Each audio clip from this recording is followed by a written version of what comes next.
존귀하신 하나님 아버지, 참으로 감사드립니다. 우리 하나님께서 우리를 이미 이 세상이 만들어지기 전부터 우리를 기억하고 계시고, 우리를 창조하실 것을 작정하셨고 구원하실 것을 예정하셨고, 우리가 이 세상에 태어나고 또 이 세상에서 살아가면서 하나님 앞에서 어떻게 성숙해져 갈 것인가 하는 것까지 다 하나님의 계획 가운데 우리를 인도하셨음을 기억합니다.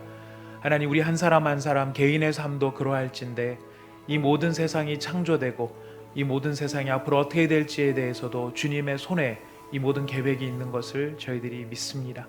하나님, 그것을 바라보며 깨달으며 우리에게 주어진 삶을 어떻게 더 잘 살아야 할지, 하나님이 기뻐하는 삶을 잘 살아야 할지 깨닫기를 원하는 마음으로 오늘 이 시간 이 자리에 모였습니다. 우리가 성경 파노라마를 진행을 하면서 성경에 나와 있는 여러 이야기들을 잘 아는 것이 얼마나 중요한지, 또 그런 지식들이 저희들에게 쌓임으로 어떻게 하나님께서 이 모든 일들을 운행해 가고 계시는지를 저희들이 이해할 수 있기를 원합니다. 하나님, 이 시간 저희들을 함께 해주셔서 알아야 할 것들을 알게 하시고 들어야 할 것들을 들을 수 있게 하시고 전할 수 있어야 될 것을 바르게 전할 수 있도록 도와주셔서 우리 하루하루의 삶이 결코 낭비되는 일 없이, 잘못 허비되는 일 없이 가장 중요한 일에 가치 있게 쓰일 수 있도록 주님, 그런 일들을 위해 오늘 파노라마를 주님께서 지도해 주시고 가르쳐 주시고 알게 하여 주시옵소서. 우리 사랑하는 이 자리에 모여있는 모든 성도님들을 기억하시며 우리 마음 안에 주님께서 주시는 평안과 기쁨이 넘치는 시간 될 수 있도록 하나님 함께하여 주시기를 원하며 예수님의 이름으로 기도드립니다. 아멘. 오늘 여러분 들어오실 때에 파노라마 안내 교재를 받으셨습니다. 이 교재는 너무 슬퍼요. 지도가 선이 제대로 잘 안 나왔네요. 복사를 해서 하다 보니까. 어떤 때는 잘 나왔는데요, 어떤 때는 조금 안 나온 부분들이 있는데 믿음의 눈으로 보시면 혹시 보일 수 있을지 모르니까 여러분 믿음을 구하시면서 좀 잘 봐주시면 감사하겠습니다. 다음 주에는 저희가 좀 더 선명하게 잘 나올 수 있도록 조치하도록 하겠습니다. 양해해 주시고요. 아마 그림이 잘 안 나온 부분들이 한 개 정도가 있는데요, 한 개 여러분께서 좀 보시면서 이해해 주시기를 바랍니다. 여기 나와 있는 여기 이제 교재는 여기 나눠드린 페이퍼는 이미 교재에 다 있는 것들이지만 왜 나눠드렸냐면은 교재에 있는 것들은 다 쓰여져 있는 것들이고요, 여기는 여러분들께서 하나하나 칸을 채워 보시도록 했습니다. 그래서 제가 늘 강조하고 늘 부탁을 드리지만은 강의는 들을 때는 우리가 들으면서는 다 아는 것 같지만은 막상 지나놓고 보면은 우리가 또 생각이 안 날 때가 있습니다. 그래서 나중에 집에 가서 잘 해야지라고 하는 여러분의 다짐은 언제나 진심이지만 우리들이 집에 돌아가면 우리들의 실력은 또 연약하여서 또 바쁜 일들이 우리의 마음을 금방 잊어버리게 만듭니다. 그래서 제일 좋은 것은 바로 그 자리에서 저희가 실습을 해보는 것이 필요하기 때문에 여러분들에게 나눠드린 페이퍼는 교재에 다 나와 있는 내용임에도 불구하고 교재에다가 한 번씩 써보는 것도 쉽지가 않으신 것 같아요. 일부러 여러분들 다 그려오시라 그래도 그것도 힘들 것 같고, 그래서 우리가 꼭 기억해야 될 내용들만 칸을 좀 비워놨습니다. 그래서 한 번씩 직접 써보시는 시간으로 저희들이 갖도록 하겠습니다. 제가 앞쪽으로 나가서 예전처럼 보통 때처럼 하도록 하겠습니다.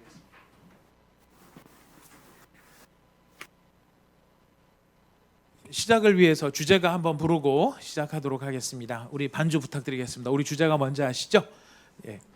성경 목록가입니다. 이제 어느 정도 지난주에 한번 해보셨을 것이기 때문에 해보셨기 때문에 많이 기억들을 하시리라고 생각을 해요. 가능하면 안 보시고 한번 해보셔도 좋을 것 같아요. 눈을 감고 해보셔도 좋고요. 저랑 눈이 마주치면은 기억하다가도 잊을 수가 있기 때문에 서로 안 쳐다보는 걸로 하고 우리 눈을 감고 아니면은 같이 성경 목록가 창세기부터 한번 해보도록 하겠습니다.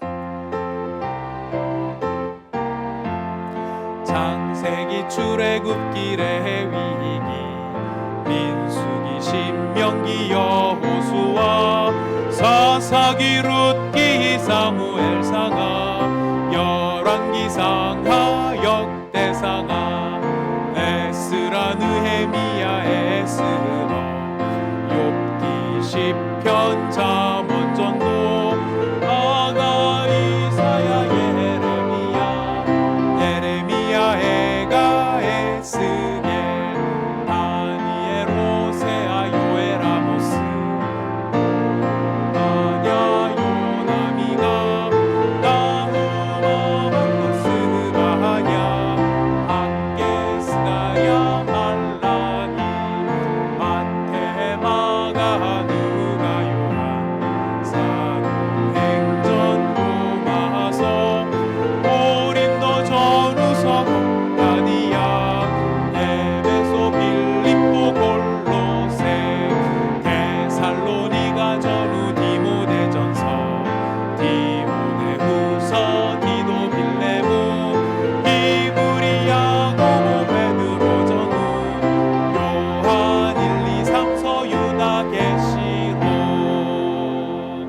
대부분 뵈니까 다들 잘 기억하시는 것 같아요.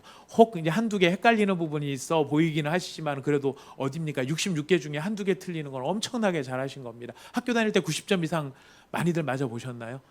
예, 많이들 맞아 보신 분들이 여기 많이 계십니다만은 지금 90점 이상 다 맞으셨습니다. 옆에 있는 분들에게 이렇게 격려해 주십시오. 당신은 역시 천재야 라고 한번 격려해 주시기를 바라겠습니다. 당신은 역시 천재야. 네, 당신은 역시 천재. 혹시 영상으로 보시는 분들 계시면 스스로 이렇게 쓰다듬어 주시면서 주님이 너를 천재로 만드셨어 라고 스스로에게도 이야기해 주시면 감사하겠습니다. 우리 모두가 이렇게 하나님께서 만들어 주신 귀한 우리 성도님들이십니다. 자, 오늘부터는 저희가 각 권의 내용을 짧게 생각해 보도록 하겠습니다. 지난 시간에는 전체 한번 다시 리마인드를 하는 시간을 가졌었죠. 그래서 지도 속에서 어떻게 각 성경책의 위치가 어디인가 그런 것까지 저희가 다 염두에 두었습니다. 자, 근데 어떤 성경책은 우리가 내용이 익숙한 성경책이 있고 어떤 거는 성경이 익숙하지 않은 분들도 아는 성경책도 있습니다. 우리가 이제 구약 파노라마, 현재는 구약 부분인데요. 구약 39권의 각 권의 내용들을 짧게 정리를 해보면서 좀 더 구체적으로 머릿속에 집어넣는 시간을 갖도록 하겠습니다. 여러분, 이 교재가 참 잘 만들어진 거는 교재가 한 방에 모든 거를 다 해결해 주려는 게 아니고 마치 이렇게 눈이 쌓이듯이 뭐가 이렇게 쌓여가듯이 이렇게 합니다. 그래서 큰 그림, 그래서 크게 세 가지 주제가 있었죠. 크게 세 가지 주제, 뭔가 기억나시죠? 여기 다 써 있는 거 안 보이세요? 예, 역사, 네. 다음에 체험, 그 다음에 예언, 이런 큰 세 가지 덩어리가 있다. 그리고 세 가지 덩어리로 분류하는 법에 대해서도 우리가 했었고요. 그 다음에 역사 가운데서도 이제 시간대, 시대적인 흐름에 따라서 쭉 진행을 해봤을 때 뼈대가 되는 성경의 순서들을 보았고, 그 뼈대를 기초로 해서 각 권의 위치가 어떻게 되는가까지 저희가 생각을 해보았습니다. 여러분 머릿속에 아마 지난주에 했기 때문에 지금 아마 한 50% 정도는 다시 다 남아있을 거라고 생각을 하는데요. 중요한 거는 기억은 감퇴되는 것이 정상입니까? 계속 기억되는 것이 정상입니까? 감퇴되는 게 사실 정상이에요. 자꾸 잊어버리는 거는 우리가 정상이라는 뜻입니다. 자, 감퇴될 때 중요한 건 뭘까요? 다시 한 번 더 리마인드를 하면서 우리 머릿속에 집어넣으면은 그 기억이 좀 더 오래 가게 됩니다. 그래서 이 책은 그런 반복이 여러 번 되게 되어 있습니다. 그래서 큰 거부터 해서 점점 작은 것으로 내려가는데요. 우리가 이번 과까지 하게 되면은 각 권, 구약의 각 권의 중요한 주제가 무엇인가 하는 것들을 우리가 정리를 해 보면은 이제 구약의 큰 얼개가 마무리가 될 것 같습니다. 여러분, 우리의 기억을 리마인드를 하기 위해서 이미 지난주에 했었지만 두 분씩 옆에 가능하면은 처음 앉으실 때부터 두 분씩 앉아주시면 중간에 또 이동을 덜해도 되시기 때문에 도움이 되실 것 같습니다. 우리 성령희 집사님 이쪽으로 이쪽 이제 우리 그럼 정구충 집사님께서 외로워지시는 네. 고강렬 집사님 옆으로 가시면 될 것 같습니다. 성령희 집사님 제일 뒤에 고강렬 집사님. 숨으셔도 고강렬 집사님 광채와 열이 나시기 때문에요. 저희가 안 볼 수가 없습니다. 네. 자, 여러분들 나누어드린 페이퍼가 이렇게 있는데 페이퍼 D도 활용을 하십시오. 그래서 각자 우선 그 지도에다가 이게 성경의 이야기 큰 지도 그림이 있었죠. 네 가지 창세기, 출애굽기 이렇게 하는 그림들을 안 보고 기억나시는 대로 한번 서로 설명을 해주시면 좋겠습니다. 이게 창세기, 출애굽기, 레위기, 민수기, 신명기에서 이게 그림으로 하는 지도에다가 하는 있었을 겁니다. 옆에 있는 분들에게 한 번씩 한번 설명을 해주시면 감사하겠습니다. 우리 댁에 계신 성도님들께서도 아마 이렇게 교재가 있으신 분들 계시면은 그 교재를 보시면서 한번 다시 선을 따라서 77페이지에 있습니다. 77페이지에 있는 그림을 가지고 창세기부터 여러분 역사서의 그 이야기들 각각의 에스더까지, 에스라, 느헤미야, 에스더까지 그림을 그려보시기를 바라겠습니다. 자, 서로들 다 이렇게 설명을 한번 해보셨나요? 네.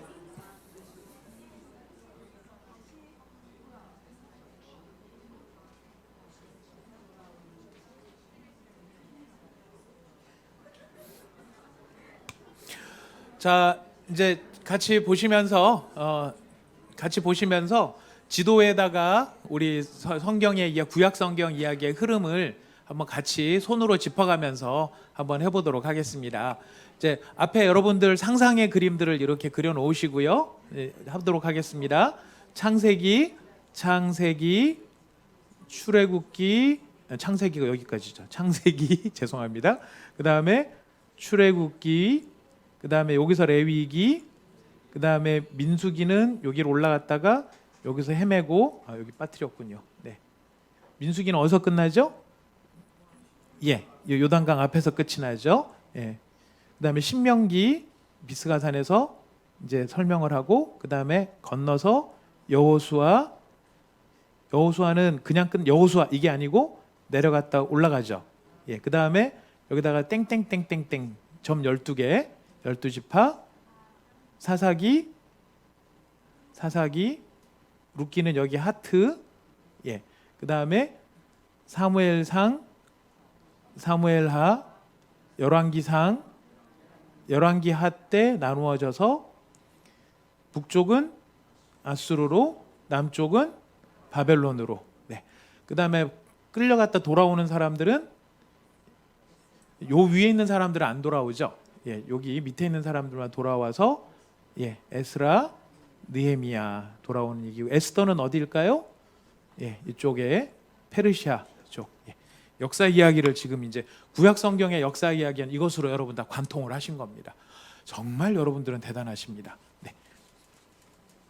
자, 오늘은 이렇게 이제 스토리 라인을 다 잡은 거에 있어서 조금 더 구체적인 내용들로 각권을 들어가도록 하겠는데요. 여러분 이제 82페이지에 나와 있는 내용이에요. 창세기부터 출애굽기까지는 우리가 익숙하게 잘 아는 부분들이 많아서 따로 저희가 엑서사이즈를 하지 않아도 될 정도긴 합니다만은, 그래도 우리가 꼭 기억해야 될 것들 우리가 찾아본다는 의미에서 여러분 받으신 요 파노라마 교재는 82페이지를 펴서 주시면 되고요. 그 다음에 실습용 자료는 첫 페이지를 펴놓으시면 되겠습니다. 여기에 보시면은 우리 다 이제 창세기에서 하셨던 내용들이 다 기억이 날 텐데요. 창세기에서 있었던 내용이 요 물방개에서 어디에서 시작이 되죠? 요 중간쯤에서 시작이 되죠. 위치상으로는 대강. 여기가 창세기의 이야기의 첫 번째 이야기는 1번이 여기에 뭐가 있었나요? 에덴이 있었죠. 예, 에덴 동산, 천지가 창조될 때에 에덴 동산이 여기에서 있어서 여기서부터 사건이 이어집니다. 이 에덴에서 있었던 일, 어떤 일들이 있었을까요? 누가 살았을까요? 에덴에서 아담과 아담, 그 다음에 아담하고 하와는 한 쌍이니까 하고, 네. 아담, 하와, 그 다음에 원래는 가인과 아벨로 내려가야 되는데 아벨은 죽고 가인은 쫓겨났기 때문에요. 그 다음에 언약으로 이어지는 사람은 누구죠? 우리가 기억해야 될 사람? 셋. 근데 참 우리는 하나님께 너무 감사해요. 왜냐하면 우리나라에서 셋이나 이쪽에 셋이나 셋은 셋이기 때문에 우리는 훨씬 기억하기가 좋아요. 이 셋의 후손들이 쭉 내려가다가 그 중에서 의인이었던 사람 노아까지죠. 이 사람들이 이 에덴 지역의 근처에서 살았던 사람들입니다. 그래서 우리가 이 사람들이 다 어디 출신이냐 했었을 때 우리가 성경을 흔히 생각을 할 때는 늘 가나안 땅 중심으로 생각을 해서 이 아담과 하와는 여기 살았을지 모르는데 셋, 노아, 아브라함 다 어디서 살았을 것 같은 느낌이 듭니까? 이스라엘 땅에서 살았을 것 같은 느낌이 든다는 거예요.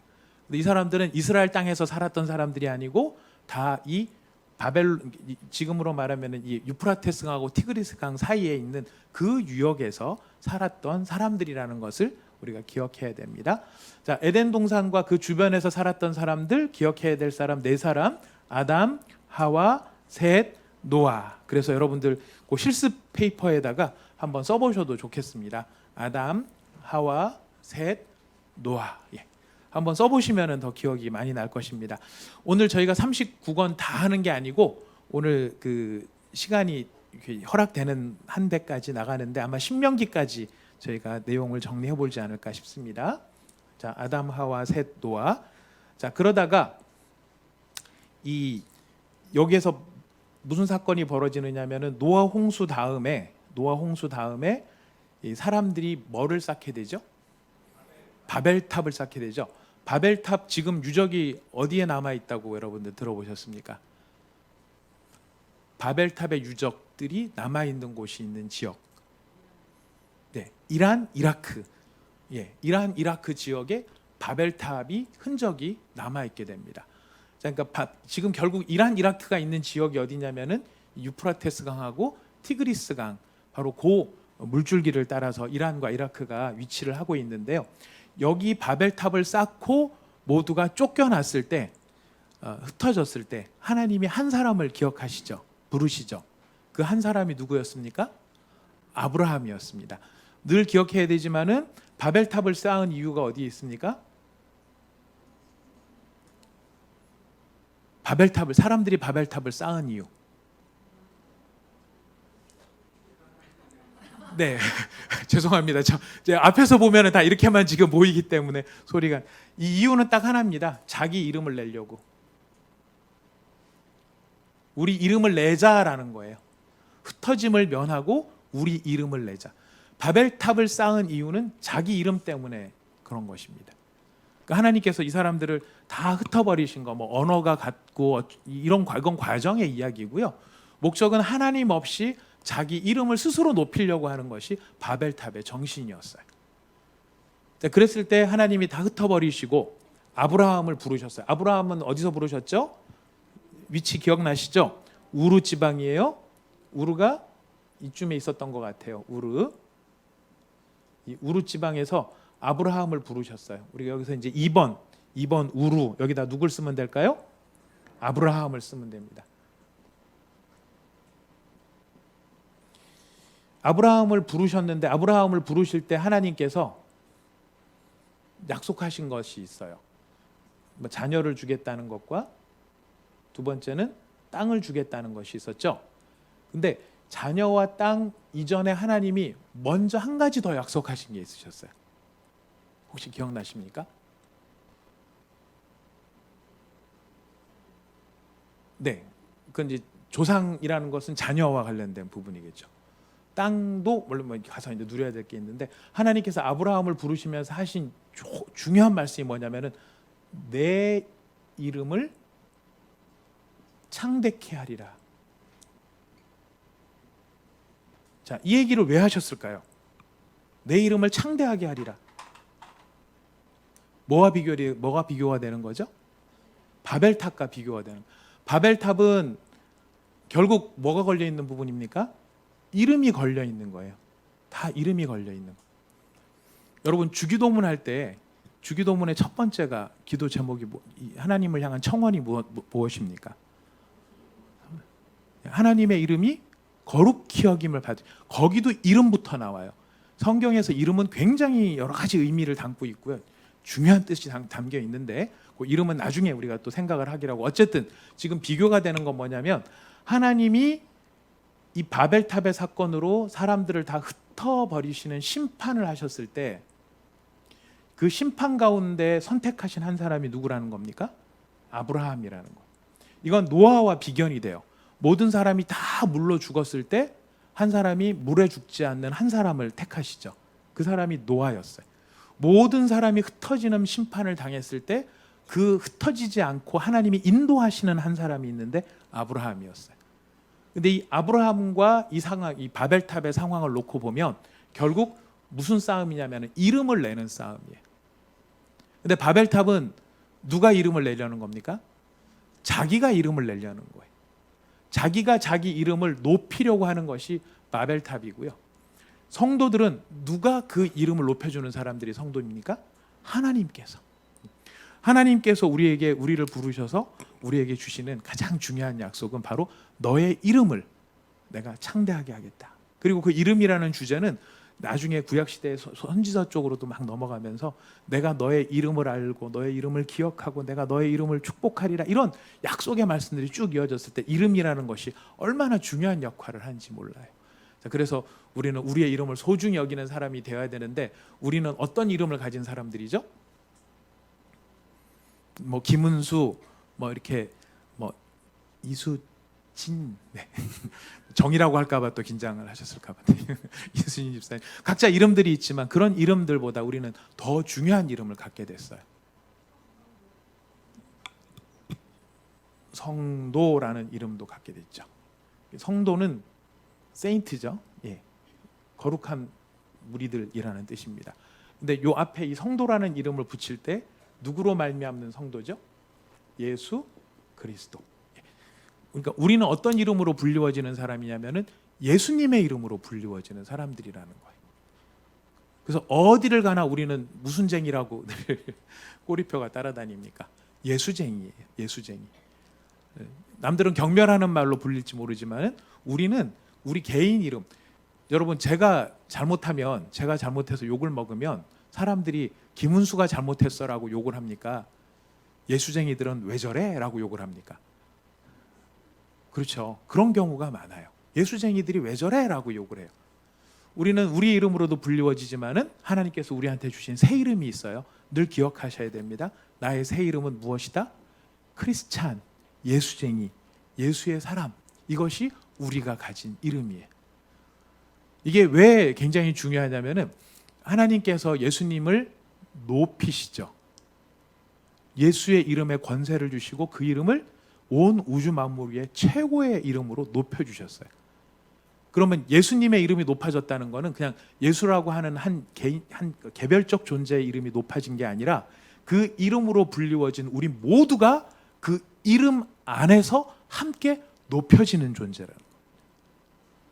이게 누구의 약속입니까? 하나님의 약속이죠. 누구를 향해서 주신? 우리 각자에게. 우리가 누구 안에 있다면? 예수 안에 있다면. 우리가 예수 안에 있다면 나는 개인적으로, 사회적으로, 자연적으로는 별 볼 일 없는 사람인지 모르지만 내게 붙여주신 새 이름, 예수의 사람 김은수는 얼마만큼 높아진 사람일까요? 얼마만큼 높아진 사람일까요?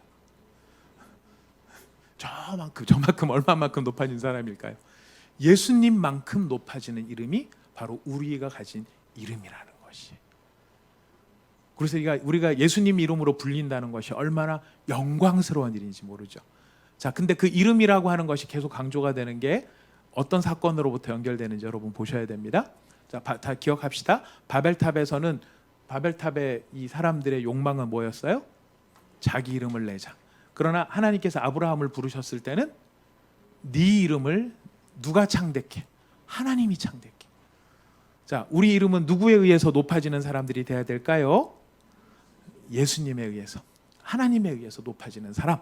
우리가 바로 이런 이 아브라함을 부르셨을 때 이 말씀을 기억하는 것이 필요합니다. 어쨌든 우리가 지금 우르에서 누가 부름을 받았습니까? 아브라함이 부름을 받았습니다. 자, 이제 그리고 세 번째, 창세기의 세 번째 사건은 하란이에요.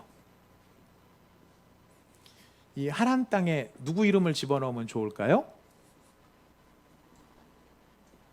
여기에도 역시 아브라함이에요. 자, 하란 땅 옆에 아브라함, 여기 왜 하란이라는 사건, 하란을 중요하게 여기다 써놨을까요? 원래 하나님께서 아브라함을 부르셔서 여기까지 가나안 땅까지 오게 하시면 되는데 그냥 아브라함이 가나안 땅 이렇게 가면 되는데 하란이라는 이름이 꼭 등장을 해요. 왜 그럴까요? 요 하란이 어떤 기능을 하느냐면 이 아브라함이 살았던 이 지역의 제국이 있죠. 이 제국의 제일 끝 지역이 하란이에요. 그래서 아브라함이 보호받을 수 있는 마지막 그 지점이 어디냐면은 하란이에요. 우리나라 사람들이 보호를 받을 수 있는 최남단의 지점은 어디입니까? 제주도 밑에 좀 더 내려가서 마라도. 자, 우리나라 사람들이 저 북쪽으로 올라가서 대한민국의 국민으로서 보호를 받을 수 있는 최북단은 어디일까요? 파주. 네. 네? 연평도. 위도로 보면은 연평도가 더 위에. 백령도. 네, 백령도, 연평도. 김원수 집사님의 말씀이기 때문에 이건 틀림없을 것입니다. 백령도, 연평도. 자, 저기 서북 5해, 5도. 거기가 위도상으로는 제일 북쪽에. 이게 저쪽 강원도 쪽보다 더 높은가요? 이거 나중에 찾아보는 걸로 하고. 아무튼 거기를 딱 넘어가는 순간 우리는 보호를 받을 수 있습니까? 없습니까? 없어요. 아브라함의 입장에서 자기가 하나님이 출발하라고 해서 출발했어요. 우르에서부터 쭉 올라가요. 올라가는데 여기를 통과할 때는 사실 아브라함 입장에서 아무 걱정이 없는 거예요. 왜냐하면 여기는 내가 이 지역의 국민으로서 가지고 있는 특권이 있기 때문에, 권리가 있기 때문에 다 보호를 받는 거예요. 우리나라 사람들이 전국 어디에 가도 보호를 받을 수 있는 거 똑같아요. 근데 어디가 그 끝지점이면 하란이 끝지점이에요. 하란을 넘어가는 순간 아브라함은 이제 완전히 끈떨어진, 줄에서 끊어진, 실에서 끊어진 연과 같은 존재가 되는 것입니다. 그래서 성경에 보면은 하나님께서 우르에서 아브라함을 부르셨을 때 어디까지 잘 가느냐면 하란까지 잘 가요. 근데 하란에서 마침내 여기를 넘어갈 때 언제까지 여기서 기다렸게요? 네, 데라는 누구죠? 예, 아브라함의 아버지가 데라예요. 데라가 살아있는 동안에는 이 하란 땅에서 머무르고 있는 거예요. 이 얘기는 뭐냐면은 갈까 말까 이거를 여기서 고민하지 않을 수 없는 상황에 있었다는 거예요. 그러다가 마침내 데라가 죽었을 때 성경의 표현입니다. 나중에 찾아보세요. 마침내 하란을 떠나는 장면이 나타나요. 그러니까 아브라함 입장에서는 굉장한 마지막 결단이 여기서 일어났던 것입니다. 그래서 우리 창세기 기록할 때 여기 이제 여러 번 쓰실 때 세 번째 아브라함 할 때 하란. 근데 여기 하란에 또 누가 이제 나중에 머무르게 되죠?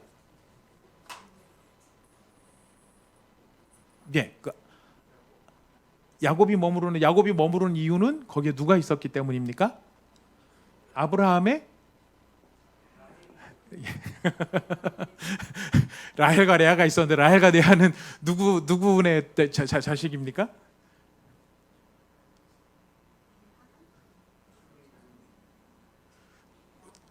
라반이 있었죠. 라반은 여기서 지금 머무르고 있는 거예요. 라반은 여기서 머무르고 있는 거고, 누구만 이제 출발의 지쪽으로 가는 겁니까? 아브라함하고 롯만 여기서 넘어서 여기까지 내려오게 되는 거죠. 자, 그래서 우리 4번 이 가나안 땅까지 이제 왔어요. 가나안 땅의 4번을 보시면은 그래서 이제 누구를 적어줘야 될까요? 옆에 칸 길면은 다 아브라함이고요. 예, 칸 길면 아브라함이고 그 밑에 아브라함의 자손 이삭, 야곱, 요셉, 이렇게까지가 다 이 가나안 땅에서 태어나고 대를 이어가게 됩니다. 그러다가 요셉이 마지막으로 여기 4번이고 이제 여기 5번 칸에 요셉 이렇게 해서 넘어가게 되죠. 창세기의 중요한 내용은 바로 사람 이름으로 구성을 해보자면, 사람 이름을 가지고 창세기를 보자면 우리가 기억해야 될 중요한 이름 아담, 하와, 셋, 노아. 그 다음에 바벨탑 사건 사이에서 하나님이 누구를 부르신다고요? 아브라함을 어디까지? 일단 하란까지. 아브라함. 근데 이 아브라함이 마침내 하란을 넘어서 가나안 땅까지 왔어요. 그리고 창세기의 내용은 이 아브라함이 이삭을 낳고 야곱을 낳고 요셉을 낳고 요셉까지 되었더라. 이 창세기에 등장하는 주요 인물이 되겠습니다. 자, 이렇게 해서 이제 창세기가 끝났다면 그 다음에 이제 출애굽기죠. 출애굽기 여러분 한 장 넘기셔서 써보시는 것이 중요해요. 죄송합니다. 이 다음에는 정확하게 선이 잘 나오도록 하겠습니다. 선이 분명해야 됩니다. 사람은 그죠? 네. 자, 위에 있는 저희는 이제 여러분들의 감각과 탁월한 감각으로 이 선을 한번 따라가 보도록 하겠습니다.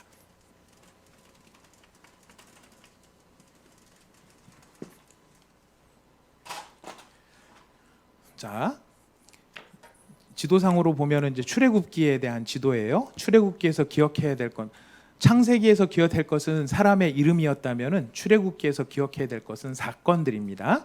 이 사건들이 어떻게 일어났는지가 좀 더 자세히 그려져 있는데요.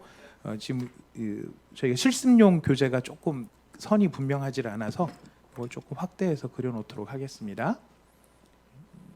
여기 그다음에 여기 신해산, 네, 그렇죠. 신해산 여기 밑에 이렇게 다시 여기서는 흐름이 있으면 안 되고, 네. 이렇게 됐다고 치고, 네. 아무리 그래도 또 이렇게 됐다고 치고, 네. 여기가 이제 나일강 하류 지역의 비옥한 토지들입니다. 이렇게 강줄기가 흘러가는데, 자 여기에서 지금 이스라엘 백성들이 머물렀던 고센 지역이 있었죠. 이 고센 지역에서 이제 여러분들 실습 교재 보면은 첫 번째 우리 출애굽기 지금 교재도 하고 있습니다. 출애굽기의 시작은 무엇으로 시작하느냐면은 이스라엘 백성들이 인구가 늘어났다라는 것으로 시작을 해요. 이스라엘의 인구가 증가했다. 그래서 우리 일과 다 해서 하셨기 때문에 다 기억하실 거라고 생각합니다. 애굽은 이스라엘 민족이 큰 민족으로 자라나는 어머니의 태와 같은 역할을 해요. 그래서 이스라엘 백성들이 처음에 내려갈 땐 몇 명으로 내려갔죠? 70명. 근데 그 안에서 지금 형성된 인구는 성경에 의하면은 장정만 60만. 네.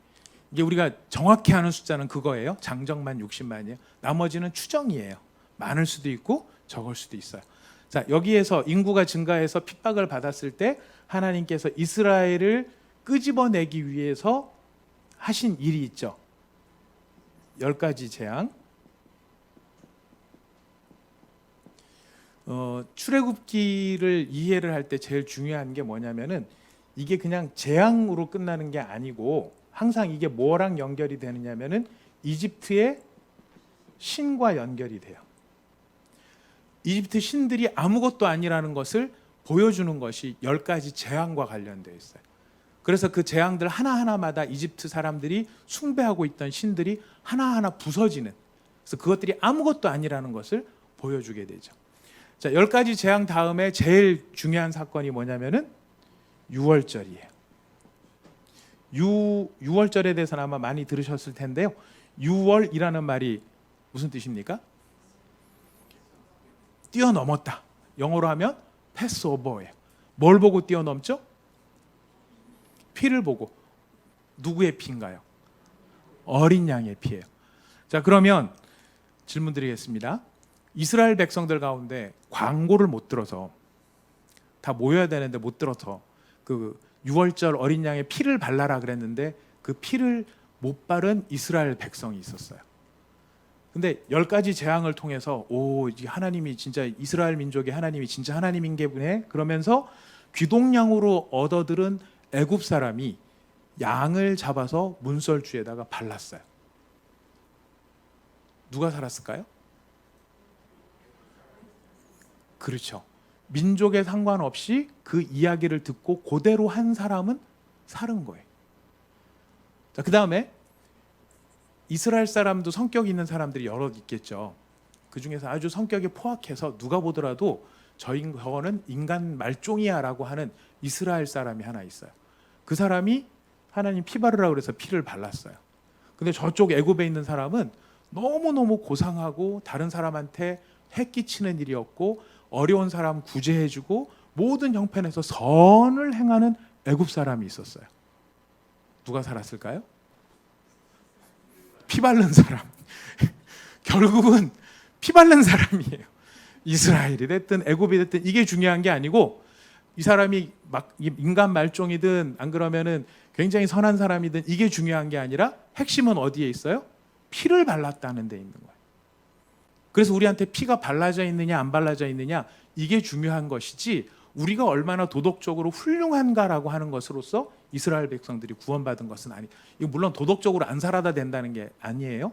아무리 도덕적으로 선하고 아무리 혈통적으로 이스라엘이었다 할지라도 뭐가 없으면, 중요한 것은 어린 양의 피가 없으면, 이 어린 양의 피가 없으면은 누구도 구원받지 못한다라는 것이. 자, 이런 점에서 유월절 사건이 굉장히 중요하고요. 이제 이렇게 해서 유월절 끝나고 난 다음에 무슨 사건이 이어지냐면 두 번째 결정적인 사건, 홍해를 건너가죠. 뭐 많이들 들어보셨겠지만은 이 홍해를 건널 때 전통적으로는 이렇게 큰 바다를 건넜다라고 성경은 이야기를 하고 있는데, 어떤 현대적인 신학자들은 이건 다 좀 멋있게 보이려고 만들어 놓은 뻥과 같은 이야기고, 실제로는 갈대바다라는 데가 있어서 무릎 정도밖에 안 오는 바다가 있는데, 그 바다를 건너놓고 홍해를 건넜다, 이렇게 만들었다, 신화 같은 이야기다, 이렇게 주장하는 사람이 있어요. 그 굉장히 설득력 있게 사람들이 또 받아들이기도 합니다. 자, 근데 그 바다를 건넜다 그랬을 때는 어떤 문제가 생기나요?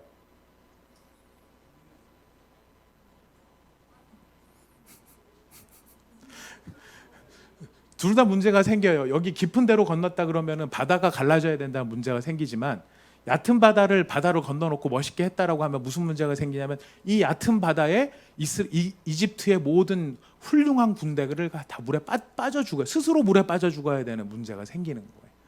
어느 쪽이 더 나으실 것 같이 생각이 되십니까? 어느 쪽이라도 하나님의 개입 없이는 설명이 안 되는 거예요. 어떻게 이집트 군대가 다 빠져 죽을 수 있는지 그것도 설명이 안 되는 거고요. 근데 전통적으로 이제까지 우리 이제 현대적인 신학자들의 문제는 뭐냐면, 이 성경을 하나님의 말씀으로 믿지 않는다라는 데 문제가 있어요. 하나님의 말씀이 아니고 그냥 이스라엘의 신화 같은 이야기를 기록해 놓은 것이 성경이기 때문에, 거기서 팩트를 우리가 찾으려면은 신화의 이야기를 다 걷어내고 거기에서 사건만 봐야 된다, 이제 그렇게 주장을 하는 것이 이제 소위 말하는 현대 신학자나 자유주의 신학자들의 견해예요.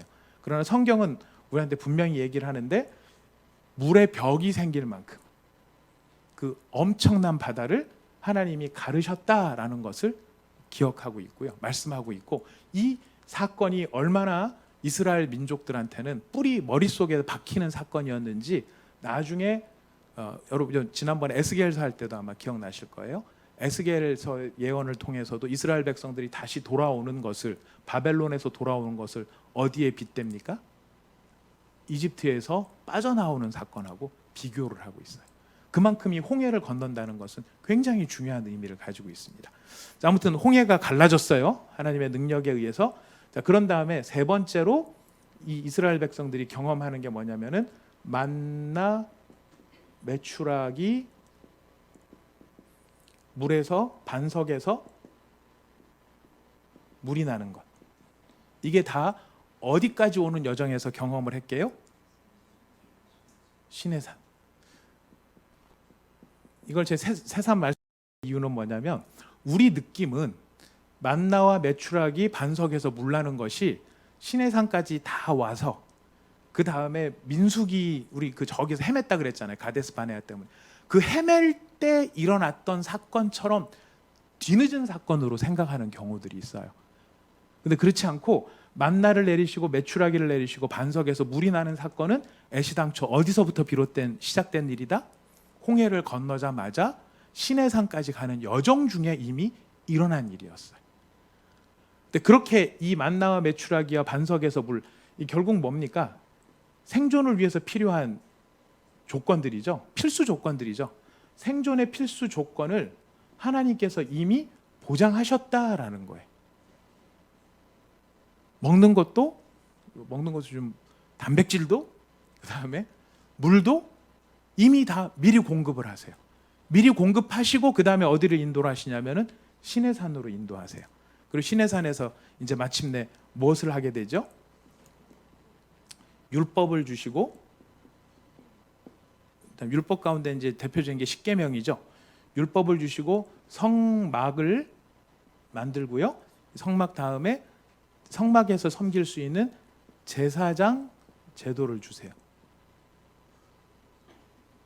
자, 하나님께서 뭐를 주시기 전에, 율법을 주시기 전에 뭐를 먼저 해결해 주셨어요?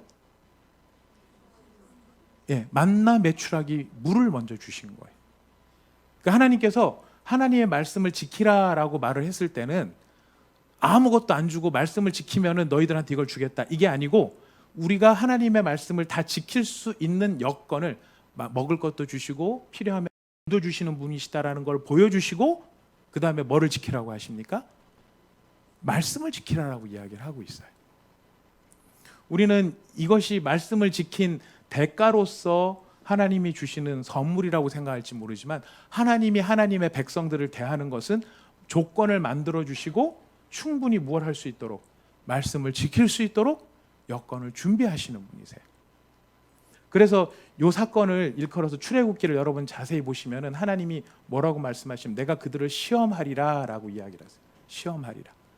시험한다는 게 무슨 뜻이냐면은 이 사람들한테 이런 모든 조건을 다 주고 그 다음에 말씀을 지킬 수 있는 여건을 주고 말씀을 줄 텐데 과연 이 사람들이 조건이 힘들어서 내 말을 못 지키는 것인가? 내가 조건을 안 만들어줘서 이 사람들이 말씀을 못 지키는가? 그것을 드러내겠다라고 하는 이야기를 하시는 거죠. 그 순서를 보면은 이 만나 메추라기 반석에서 올라기 전에 제가 이제 지난번 부활절 어간에 말씀을 드렸습니다만은 이 마라의 쓴물 사건 이것도 어디에서 일어난 일이냐면은 요때 일어난 일들이에요. 그러니까 하나님이 하나님의 말씀, 하나님의 백성이 하나님의 말씀을 다 지킬 수 있는 여건을 만드시고 이 말씀을 주셨다는 것을 우리가 기억할 필요가 있습니다. 순서상으로. 예. 그래서 이제 시내산까지 왔어요. 그리고 한 가지 출애굽기에서 꼭 기억해야 될 건 뭐냐면 이 모세가 바로한테 가서 우리가 우리의 하나님을 경배해야 되겠습니다. 그리고 처음부터 한 얘기가 뭐냐면 사흘 길을 가게 해주십시오. 우리가 광야로 사흘 길을 가야 됩니다. 여러분 모세 이야기를 출애굽기 다시 한번 잘 찾아보시면 늘 처음부터 이 사흘 길 얘기를 해요. 그 얘기는 시내산까지 가는 길이 사흘 길이 걸리는 길이었다는 걸 우리가 우선 알 수 있고요. 이 시내산까지 가는 일은 우발적으로 간 일이 아니고 처음부터 하나님께서 모세를 보낼 때부터 시작을 해서 애시당초 보낼 때부터 어디를 목표로 삼아서 보내신 겁니까? 여기를 목표로 보내신 거예요. 그래서 사건은 이게 성경에 나오는 이 모든 사건들은 결코 우연한 일들이 하나도 없다라는 거예요.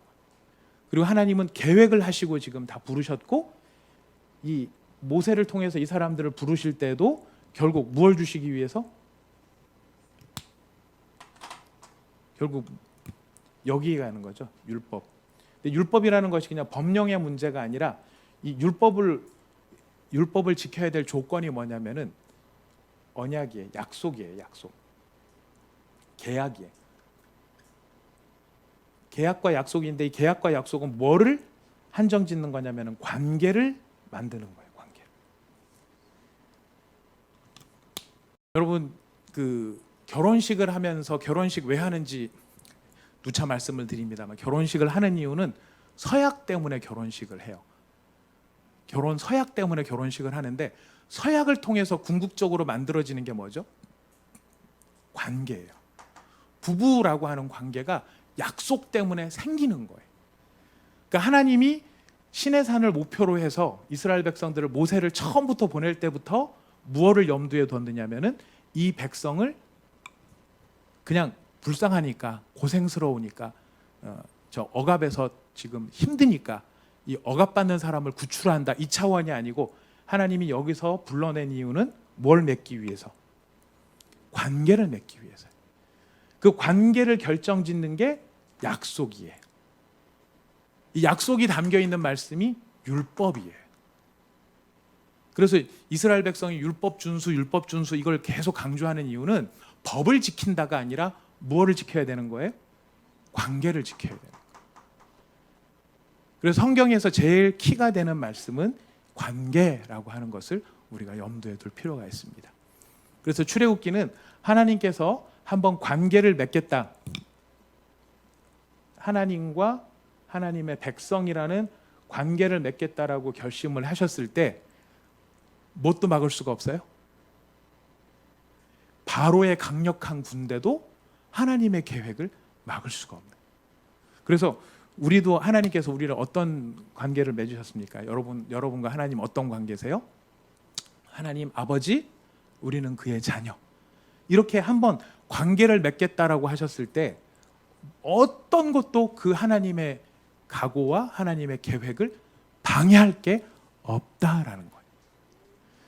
그래서 우리가 우리의 완고함, 우리의 고집, 또 우리를 안 놓아주려고 하는 사탄의 계획, 그의 사악한 모든 방해 공작, 이 모든 것이 있다 할지라도 우리가 이 출애굽기의 이 원형이에요. 구원의 원형인데 이 원형을 보면 하나님이 한번 이 관계를 맺기 위해 사람을 부르면 하나님을 막을 수 있는 자는 아무도 없다. 반드시 하나님께서 이 관계를 만들고야 마신다. 이거를 우리가 기억할 수 있습니다. 우리는 하나님의 말씀을 잘 지켜야 된다. 뭐 이런 이야기들을 굉장히 중요해요. 근데 말씀을 지켜야 될 이유가 어디에 있느냐? 왜 이 말씀을 지키라고 하느냐? 그 뭐 때문이죠?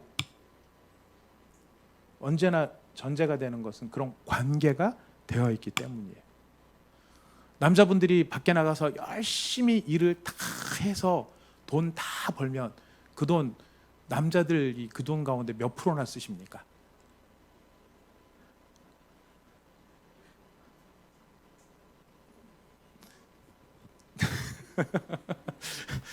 최소한 10% 쓰십니까?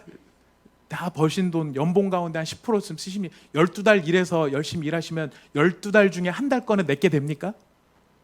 아니에요. 보통 보면은 한 달도 내게 안 될 때가 많은 것 같아요. 그죠? 그 돈 다 벌어서 누구 갖다 줍니까? 아내만 갖다 주는 건 아니죠. 또 자식이 있으면 자식도 갖다 줘요. 대부분 그 돈의 90%를 쓰는 건 누굽니까? 아내하고 자식이에요. 내가 쓰는 것은 별로 없어요. 근데 그거 쓰면서도 왠가 소리를 다 들어가면서 쓰는 경우들도 있을지 몰라요. 근데 왜 그렇게 되죠? 왜 그 고생을 다 해가지고 그 돈을 왜 그 사람한테 다 갖다 줘야 되죠? 이거예요, 이거. 관계.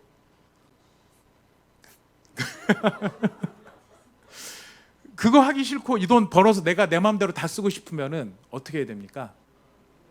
이걸 깨야 되는 거예요. 이걸 깨야 되는 거예요. 이걸 깨면은 그건 편할지 모르겠지만은 그 관계로 말미암는 여러 가지 것들을 우리가 다 누리지 못할 거예요. 하나님이 왜 우리한테 복을 주시죠? 왜 복 주셔야 되죠? 이것 때문에 그래요. 관계예요. 하나님이 우리의 뭐가 되시겠다고? 아버지가 되시겠다고 약속을 하셨으니까 우리는 아버지한테 이 모든 복을 받을 수 있는 권리를 가지고 있는 자녀인 거예요. 우리가 막 마지못해서 막 인색하게 막 100원만 뭐 이렇게 하는 그런 존재가 아니고 하나님께서 우리한테 복을 주시겠다, 기쁨으로 주시겠다라고 이야기하시는 것은 관계 때문에 그런 거죠. 그래서 우리 모든 신앙생활 가운데 가장 중요한 것은 하나님이 나에게 어떤 분이신가를 확정짓는 것이 가장 중요합니다. 우리가 노예로 살 건지 자녀로 살 건지, 자녀의 신분인데도 불구하고 많은 경우 우리가 노예로 사는 경우가 많아요. 종처럼 이거 안 하면은 하나님 벌 줄지 몰라, 이런 관계로 살지 몰라요. 그러나 하나님은 우리를 자녀로 삼으셨고요. 자녀로 삼으셨다는 이 말 속에서 오늘 여기까지만 하도록 하겠습니다. 자녀를 삼으셨다는 이 말에는 어떤 의미가 있냐면 신분적으로 자녀이죠. 신분적으로 자녀가 되었지만 하나님이 우리를 자녀로 삼으셨다는 이 말에는 또한 무슨 약속이 담겨 있느냐면은 이 자녀가 어떤 자녀가 되도록, 이 자녀가, 제가 너무 포괄적인 질문을 드렸군요. 이 자녀가 훌륭한 자녀가 되도록 죄송합니다. 이 자녀가, 하나님께서 우리를 자녀로 삼으실 때는 내가 너 자녀 삼았다 하는 것으로 끝나는 게 아니라 자녀로 삼았을 때는 그 자녀를 어떤 자녀로 만들겠다는 각오가 있으신 걸까요? 훌륭한 자녀. 훌륭한 자녀를 성경적인 전문 용어로는 거룩한 백성이라고 불려지는 거예요. 이스라엘 백성들은 거룩한 백성일까요? 예, 그렇죠. 어떤 면에서 하나님께서 일단 자녀로 삼아 주셨으니까 구별됐어요. 근데 그걸로 끝일까요? 거룩한 백성이 하나님이 가지신 거룩한 수준에 이를 만큼 하나님이 이 사람들을 이끌고 가시겠다라는 것이 이 관계라는 말 안에 들어가 있어요. 그래서 이 평강공주가, 바보 온달이랑 결혼한 게 평강공주 맞죠? 예. 그 평강공주가 바보 온다를 남편으로 맞았을 때 불쌍한 인생 내가 하나 구제해 줄게, 이게 전부가 아니었죠. 평강공주는 계획이 있었어요. 평강공주에게는 계획이 있었어요. 어떤 계획이 있었죠? 최고의 장군으로 만들겠다는 계획이 있었어요. 최고의 장군으로 만들기 위해 무엇부터 시작합니까? 결혼부터 시작한 거예요. 관계를 만들어 놓은 거예요. 그 관계를 만들어 놓고 그 다음에 이 바보 온다를 바보가 아니라 최고의 장군으로 만들었던 것처럼 하나님께서 이스라엘 백성들을 하나님의 자녀라고 하는 관계를 만드셨을 때는 신분만 만들어 주신 게 아니라 뭘 가지고 계시는 거죠? 계획. 어떤 계획? 훌륭한 자녀를 만들. 훌륭한 자녀가, 근데 중요한 거는 이겁니다. 훌륭한 자녀가 그냥 됩니까?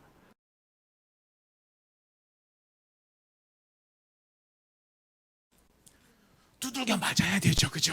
두들겨 맞아야 돼요. 물론 말 잘 듣는 자녀들 같으면 두들겨 맞을 일이 없지만, 우리가 자녀를 키워보면 알지만 말 잘 듣는 자녀가 그렇게 많은 것 같지는 않아요. 그래서 하나님께서 분명히 정말 하나님 말씀만 잘 듣고 이 관계가 뭔지를 알고 관계에 따라서 잘만 하면 이 사람들은 진짜 행복한 그런 하나님의 권능을 누리면서 만나 주시지, 매출하게 주시지, 물도 다 주시지, 다 할 수 있는데 이 백성들이 뭐를 모른 걸까요? 궁극적으로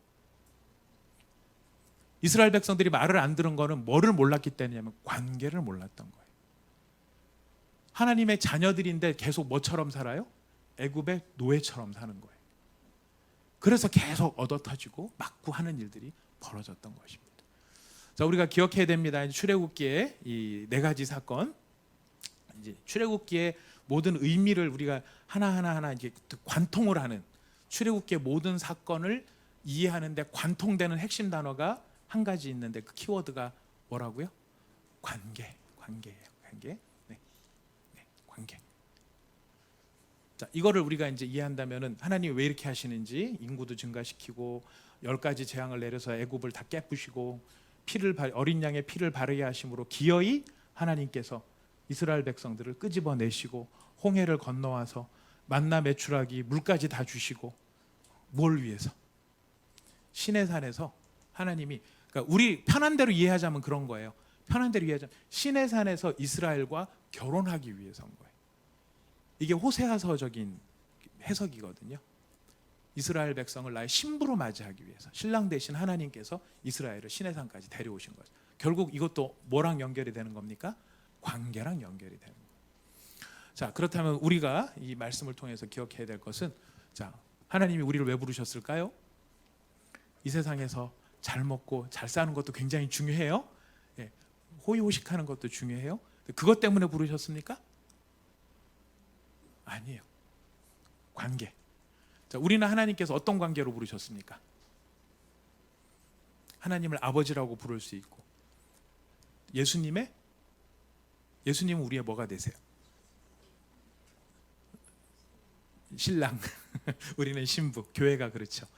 개인적으로는 예수님의 제자로 부르신 거죠. 성령님은 우리를 어떤 존재로 부르셨을까요?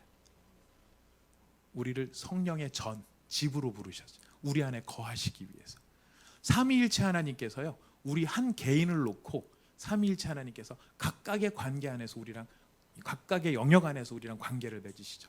하나님은 우리 위에 계시고, 예수님은 늘 우리 곁에 계시고, 성령님은 우리 안에 계시고, 하나님 아버지, 예수님의 제자, 성령님의 거하는 전. 이게 다 뭐를 표현하는 말들일까요?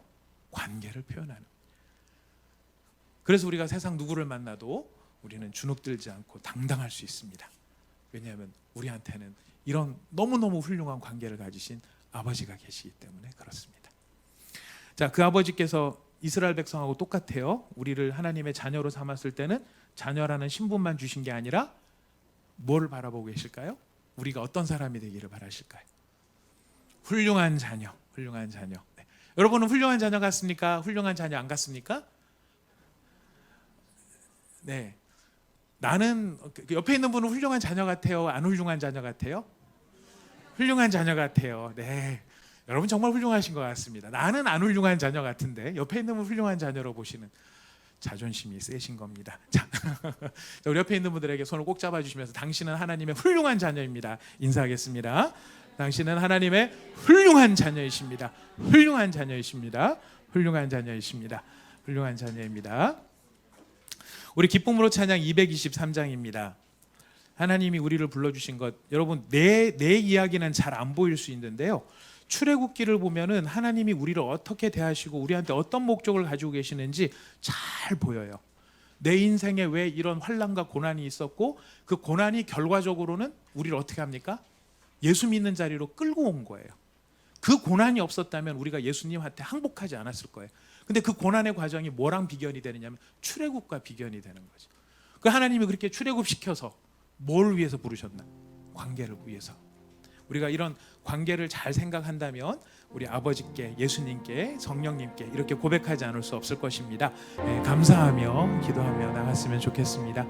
하나님이 예수님의 피로 말미암아 유월절 어린 양의 피를 발라서 애굽의 권세를 깨트리셨던 것처럼 예수님 어린 양 보혈의 피로 우리에서 모든 사단의 권세를 깨트리시고 우리를 건져주셨습니다. 우리를 건져주신 그 이유는 바로 신의 산 언약, 그 언약을 통해서 관계를, 하나님과 하나님의 백성들 사이에 관계를 맺게 하시려는 것처럼 우리를 부르셔서 하나님의 자녀요, 예수님의 제자요, 성령님의 전이라고 하는 그런 관계를 맺어주시기 위해 우리를 부르셨습니다. 우리가 하나님의 자녀가 된 것이죠. 하나님께서 그렇게 우리를 자녀로 만들어 주셨다면 그냥 자녀라는 신분도 너무 놀라운 것이지만은 그 자녀를 반드시 훌륭한 자녀로 만들고야 말겠다라는 아버지의, 부모로서의 마음이 여기에 담겨 있습니다. 우리가 우리를 향해서 하나님이 우리를 종으로, 노예로 부르신 것이 아니라 이런 훌륭한 자녀로 만들기 위해 우리를 불러주셨다는 것을 기억하면서 내 삶 속에 하나님과의 관계가 얼마나 귀한 것인지, 소중한 것인지를 깨닫게 하시고 이 관계에 합당한, 걸맞는 사람으로 살아갈 수 있도록 저희들의 마음의 길을 인도해달라고, 우리의 마음을 밝혀달라고 이 시간 같이 한번 기도하도록 하겠습니다. 다 함께 기도하겠습니다.